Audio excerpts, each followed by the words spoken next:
Chapter 1. The Monster from the Deep. I am Professor Aronnax. My job is to study everything dead or alive under the sea. I see beautiful and ugly things down there, but there is one strange experience that stays in my mind like a nightmare.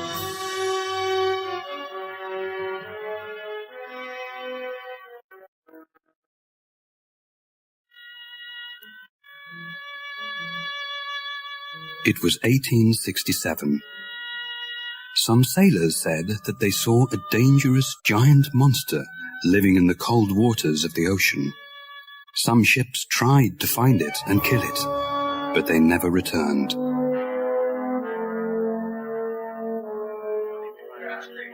People said it looked like a whale. It was 300 feet long. Water came out of its back. It was like a big underwater explosion. The largest whale was only 180 feet long, and if these men were right, this was even larger. I was famous because I was the writer of a book called The Mysteries of the Great Ocean Depths. When the captain of the American ship, the Abraham Lincoln, decided to leave and look for the monster, he asked me to go with them as an expert. The idea was very exciting. I invited my faithful assistant and good friend, Conseil, to go with me. He always helps me to organize the names and places of the wonderful, strange sea creatures that we find in the oceans of the world. He accepted the invitation, and we got ready to go.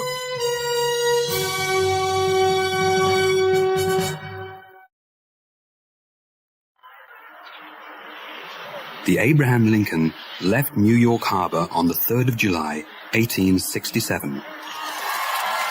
500,000 people were there to say goodbye. Ned Land, the famous whale killer, was also on the ship. Farragut, the captain of the ship, was a strong and brave man. When we first met, he shook my hand and smiled at me. Don't worry, the ocean isn't big enough for both the sea monster and me. I'll kill it or it'll kill me.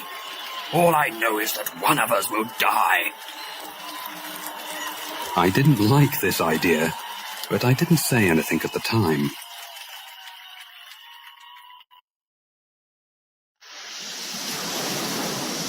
We sailed for 3 months, and we never saw the creature once.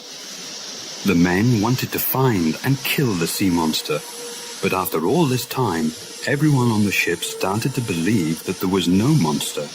And then, it happened. It was nighttime, and we were 200 miles off the coast of Japan, when suddenly, Ned Land, the harpooner, cried out, There it is! Don't lose it! I want it dead or alive! The men on the ship began to run and shout.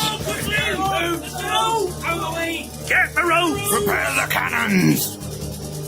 The creature looked as if it was asleep. We could see it because there was a strange light under the water. Then, a cannon fired at the monster. A cannonball hit it, but it didn't move. Captain Farragut didn't know what to do. My God! If a cannon can't kill this monster, what can? Just then, I saw Ned Land with his harpoon in his hands climbing to the front of the ship. Everyone watched him silently. I saw the harpoon leave his hand and hit the giant creature right in its back. Water shot out of the wound. Its force knocked me right out of the ship into the dark, cold ocean.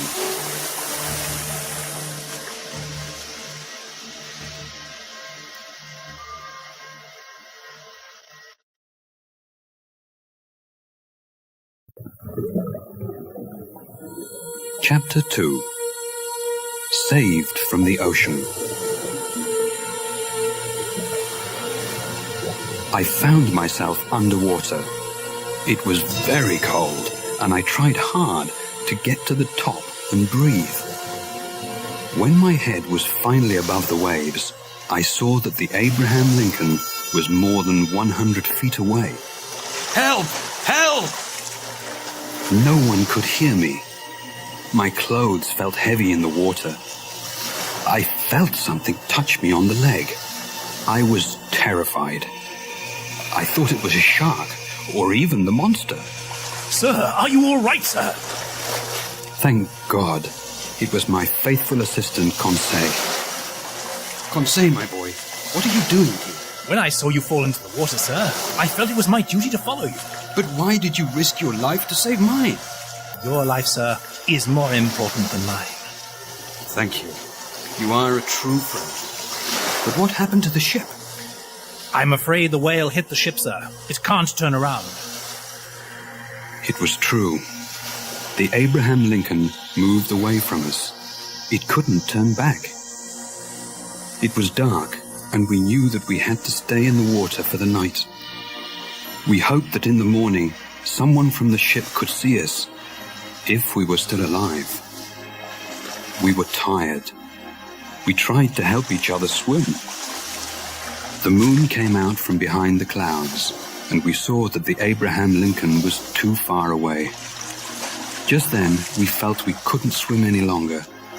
At that moment, I touched something hard. I thought it was a rock, but then I realized it was metal. Conseil and I held onto it, and then we heard a voice. Hey, over here! It was Ned Land's voice, but we couldn't see him. We tried to move onto this strange metal object to get close to him. It's me, Ned. Ned Land.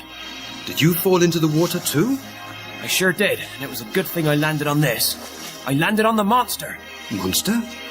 You mean we're on the monster? Yes, and it's moving. Only it's no monster, it's a ship. He was right.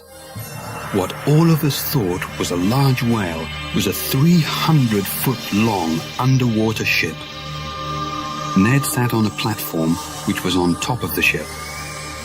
We knocked on the ship's sides, but they were too thick, and no one heard us. We heard the noise of the ship's engine. I only hope it doesn't go under the water. The mysterious ship began to sink before Ned finished his sentence. Help! Help! Help! Suddenly, the ship stopped sinking. A short man in strange black clothes opened a secret door on the top of the ship. When he saw us, he ran back inside, frightened. 2 minutes later, 6 large men with black masks came out, took us by the arms, and took us down inside the ship.